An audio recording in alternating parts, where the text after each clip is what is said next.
Reader and writer క్లాసెస్లో number of subclasses ఉన్నాయి.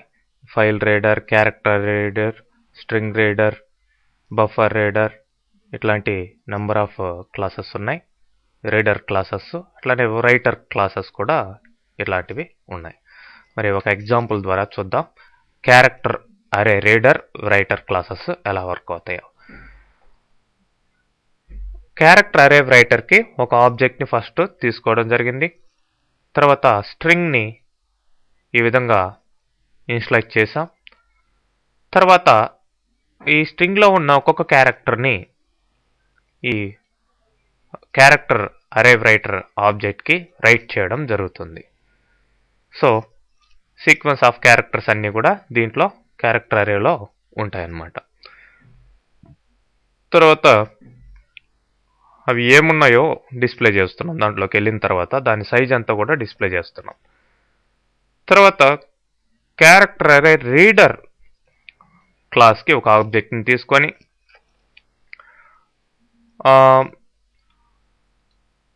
INST అనే ఆబ్జెక్ట్ అది ఈక్వల్ టు న్యూ క్యారెక్టర్ అరే రీడర్. ఎక్కడ ఉంది?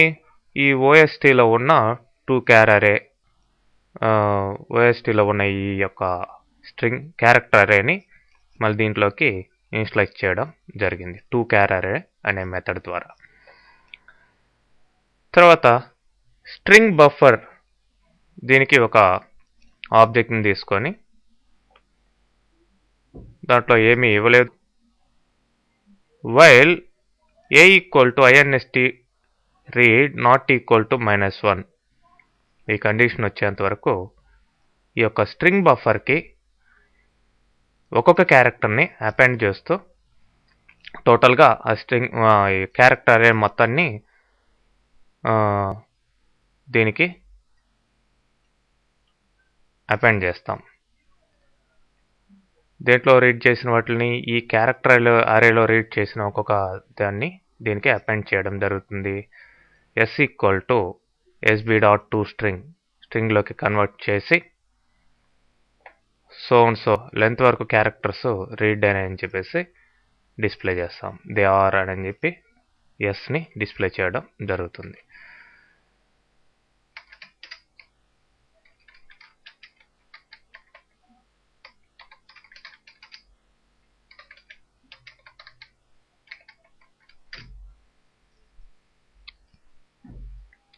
ఓకే, 35 క్యారెక్టర్స్ ఆర్ రీడ్ అని మెసేజ్ ఈ విధంగా రావడం జరిగింది. నెక్స్ట్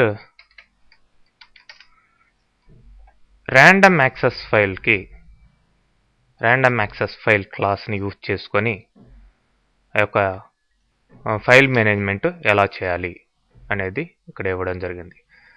ర్యాండమ్ యాక్సెస్ ఫైల్ని ఇక్కడ xyz.txtగా క్రియేట్ చేసాం. దీనికి ఏ మోడ్లో ఈ యొక్క ఫైల్ని ఓపెన్ చేయాలి అనేది ఇక్కడ మోడ్ ఇవ్వడం జరిగింది. రీడ్ రైట్ 2 మోడ్స్ ఇవ్వడం జరిగింది. అంటే ఫైల్లోకి రైట్ చేయొచ్చు, ఫైల్లో నుంచి రీడ్ చేయొచ్చు. ర్యాండమ్ యాక్సెస్ ఫైల్ అనగానే డేటా ఒక పర్టికులర్ ఫార్మాట్ని కలిగి ఉండి ఆ ఫార్మాట్ ప్రకారం డేటాని స్టోర్ చేయడం జరుగుతుంది ఫిక్స్డ్ సైజెస్ తోటి. సో చూడండి, అందుకనే raf.write boolean true boolean value store చేసాం. తర్వాత write integer, write character, write double, ఇట్లా పర్టికులర్ డేటా టైప్ ప్రకారం ఆ డేటా టైప్ని ఫాలో అవుతూ దాంట్లో రైట్ చేయడం జరుగుతుంది ఇన్ఫర్మేషన్ని. ఓకే, ఇక్కడ సీక్ అనే మెథడ్ ద్వారా seek1 అంటాం. అంటే ఈ విధంగా ఎన్ని రికార్డ్స్ అయినా రాయొచ్చు. రాసిన తర్వాత మనం సీక్ చేయం. seek1 అంటే ఫస్ట్ రికార్డు యొక్క పొజిషన్కి ముందర ఇన్ఫర్మేషన్ని పెడుతుంది. అంటే ఫస్ట్ రికార్డ్ అంటే ఇక్కడ ఒక్కొక్క వాల్యూ ఒక్కొక్క ఇదిగా ఉన్నది.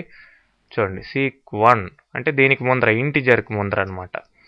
సో అందుకని ఫస్ట్ రీడ్ ఇంటిజర్, తర్వాత దాని తర్వాత ఏముంది read character, next read double, అట్లా ఉంది.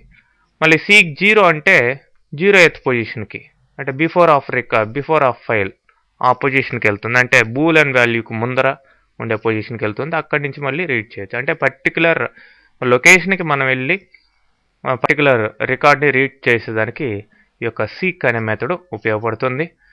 ఎనీవే రైటింగ్ కానీ రీడింగ్ కానీ పర్టికులర్ డేటా ఫార్మాట్ ప్రకారం ఆ ఫైల్లో స్టోర్ అయ్యే ఇన్ఫర్మేషన్ని మనం మెయింటైన్ చేస్తూ రీడింగ్ అండ్ రైటింగ్ చేయొచ్చు.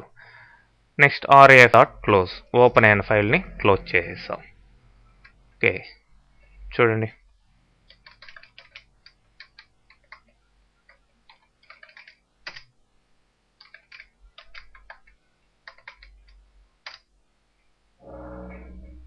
ఓకే, 4 వాల్యూస్ రైట్ చేస్తున్నాం. ఫస్ట్ ఆ యొక్క ఇంటిజర్ వాల్యూ నుంచి రీడ్ చేసి మళ్ళీ సీక్ 0 అన్నప్పుడు ఫస్ట్ పొజిషన్కి వెళ్ళి ఆ బూలియన్ వాల్యూని కూడా రీడ్ చేయడం జరిగింది. ఓకే.